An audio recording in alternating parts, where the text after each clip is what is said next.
तो आज के समय जब बात वैश्विक कूटनीति की आती है तो डंका सिर्फ भारत का बजता है, और जब बात डिफेंस हथियारों और रक्षा शक्ति की आती है तो दुनिया भर के देश भारत की ओर देख रहे हैं। और इसी बीच आर्मेनिया भारत के डिफेंस हथियारों का दीवाना हो चुका है, और इनका दीवानापन इस लेवल तक पहुंच गया कि इन्होंने भारत से इतनी ज्यादा डिफेंस हथियार खरीदे कि इतिहास के सारे रिकॉर्ड को तोड़ दिया, जिससे फिलहाल के कुछ महीनों में भारत ने जमकर डिफेंस हथियारों की सप्लाई की, और इससे भारत की झोली भरकर कमाई भी हुई। और इसी बहाने भारतीय हथियारों की सफलतापूर्वक टेस्टिंग भी आर्मेनिया के द्वारा अजरबैजान के खिलाफ देखने को मिली, और दुनिया ने भारतीय हथियारों की असली ताकत को अपने आंखों से देखा। लेकिन अब जो खबर निकलकर आ रही है यह भारत के डिफेंस सप्लाई को आसमान पर पहुंचाने के लिए काफी है, क्योंकि हाल ही में खबर निकलकर आ रही है कि अब भारत के द्वारा आर्मेनिया को भारत में स्वदेशी तौर पर बनाई गई बैलिस्टिक मिसाइल एक्सपोर्ट किया जाएगा, जिसे प्रलय के नाम से जाना जाता है। और इसके बाद आर्मेनिया दुनिया का पहला देश बनने जा रहा है जो कि भारत से प्रलय मिसाइल खरीद रहा है।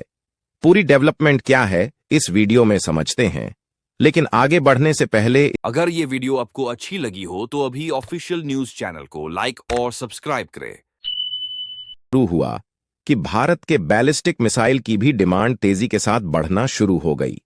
पहली बार साल 2019 में भारतीय हथियार को आर्मेनिया में भेजा गया था। उसी के बाद दोनों देशों के बीच में एग्रीमेंट किए गए और कुछ डिफेंस हथियारों की सप्लाई की गई है, जिसके बाद साल 2022 में भी $250 मिलियन का एग्रीमेंट किया गया, और उसके बाद धीरे धीरे भारत के डिफेंस हथियारों का एक्सपोर्ट आसमान तक पहुंचना शुरू हो गया, जिसमें पिनाका, मिसाइल लॉन्चर और एंटी टैंकर गाइडेड मिसाइल जैसे कुछ अन्य हथियार हमने आर्मेनिया में भेजे। और आर्मेनिया एक ऐसा देश है जो कि इस साल भारत के लिए एक बहुत बड़ा डिफेंस पार्टनर बनता जा रहा है। और यह रिपोर्ट हाल ही में जारी की गई थी, जिसमें बताया गया है कि भारत इस समय आर्मेनिया का सबसे बड़ा डिफेंस सप्लायर बन चुका है।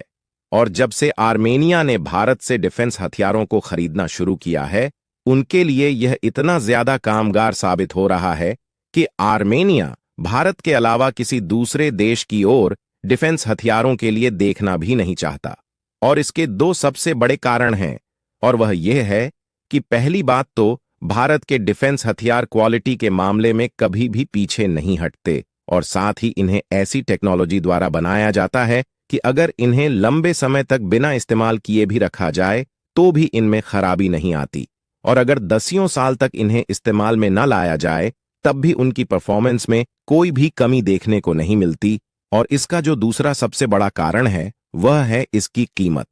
हालांकि इन सब की कीमत बहुत ज्यादा कम नहीं है, लेकिन जिस हिसाब से भारतीय हथियार जैसे कि missile tanks, fire gun system और आर्म्ड व्हीकल की क्वालिटी इंडियन कंपनीज प्रोवाइड कर रही है,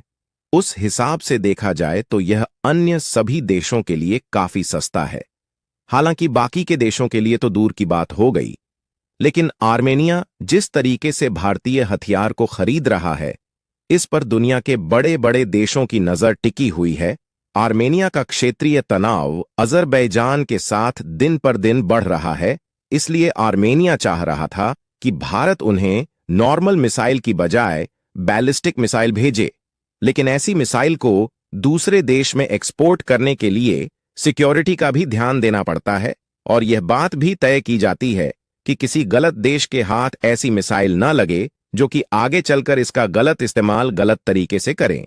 इसीलिए भारत ने अभी तक इसका अप्रूवल नहीं दिया था, लेकिन अब यह खबर निकलकर आ चुकी है कि भारत ने प्रलय मिसाइल, जो कि एक अर्ध बैलिस्टिक मिसाइल है, इसके एक्सपोर्ट का अप्रूवल दे दिया है। भारत के द्वारा अब जल्द ही प्रलय मिसाइल का भी एक्सपोर्ट आर्मेनिया के लिए चालू किया जाएगा। आपको बता दें कि प्रलय मिसाइल को भारत की दिग्गज डिफेंस मैन्युफैक्चरिंग वाली कंपनी DRDO यानी कि defence research and development organisation ने डेवलप किया है, और इंडियन एयर फोर्स भी इसी प्रलय मिसाइल को 250 की संख्या में खरीद रही है, जिसमें से 112 मिसाइल का ऑर्डर ऑलरेडी DRDO को दिया गया है, और इसकी जो अनुमानित लागत है वह एक मिसाइल जोड़े के लिए लगभग 7,500 करोड़ रुपए पड़ी है। यानी कि जाहिर सी बात है कि अगर आर्मेनिया को यह मिसाइल एक्सपोर्ट की जाएगी तो इसकी कीमत इससे ज्यादा ही होने वाली है।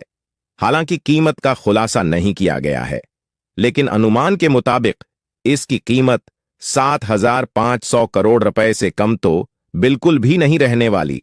ऐसे में जितनी ज्यादा मिसाइल की सप्लाई करेंगे उस हिसाब से हमारी कमाई होगी। और इसकी कीमत ना मालूम होने का दूसरा सबसे बड़ा कारण यह है कि आज से पहले प्रलय मिसाइल का एक्सपोर्ट किसी भी देश को नहीं किया गया है, और इसीलिए यह खबर और भी ज्यादा सरप्राइजिंग बन जाती है कि आर्मेनिया वह पहला देश बनने जा रहा है जिसे भारत की प्रलय मिसाइल एक्सपोर्ट की जाएगी। और आर्मेनिया के लिए भी यह गर्व की बात होगी कि भारत ने ऐसी मिसाइल एक्सपोर्ट करने का अप्रूवल दिया है जिसे आज तक किसी भी देश को एक्सपोर्ट नहीं किया गया। लेकिन यह सुनने में जितना आसान लग रहा है, यह भारत के लिए इतना भी आसान नहीं है,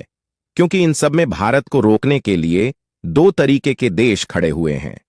एक तो भारत को रोकने के लिए वह देश खड़े हैं जो कि भारत की तरक्की से जल रहे हैं और भारत को तरक्की करते हुए देखना नहीं चाहते, लेकिन दूसरी तरफ अजरबैजान भारत के लिए एक बड़ी दीवार बनकर खड़ा हुआ है, क्योंकि भारत से जिन हथियारों का एक्सपोर्ट किया जा रहा है इन सब का इस्तेमाल आर्मेनिया अजरबैजान के खिलाफ कर रहा है। और रिपोर्ट में आप साफ साफ देख पाएंगे कि हाल ही में अजरबैजान ने भारत को कड़ी चेतावनी दिया था, और इसी चेतावनी की चपेट में फ्रांस भी आ गया था, क्योंकि वह भी थोड़ा बहुत हथियारों की सप्लाई आर्मेनिया को कर रहा है। और अजरबैजान ने भारत को धमकी देते हुए कहा कि अगर भारत लगातार हथियारों की सप्लाई करता रहेगा तो वह भी हाथ पर हाथ धरकर बैठे नहीं रहेंगे और उनकी तरफ से भी भारत के खिलाफ कोई कदम उठाया जा सकता है। फिलहाल यह धमकी अजरबैजान ने भारत को तब दिया था जब भारत बाकी नॉर्मल तरीके वाली मिसाइल और आर्टिलरी गन सिस्टम की सप्लाई आर्मेनिया को कर रहा था, लेकिन भारत के द्वारा अर्ध बैलिस्टिक मिसाइल पहली बार एक्सपोर्ट किया जाएगा,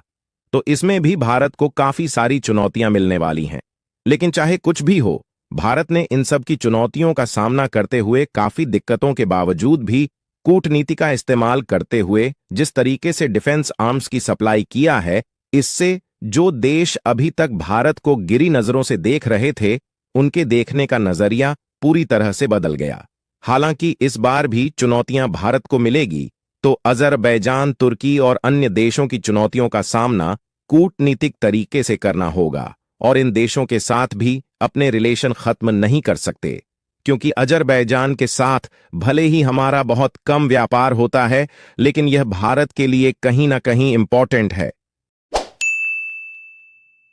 अगर ये वीडियो आपको अच्छी लगी हो तो अभी ऑफिशियल न्यूज चैनल को लाइक और सब्सक्राइब करें।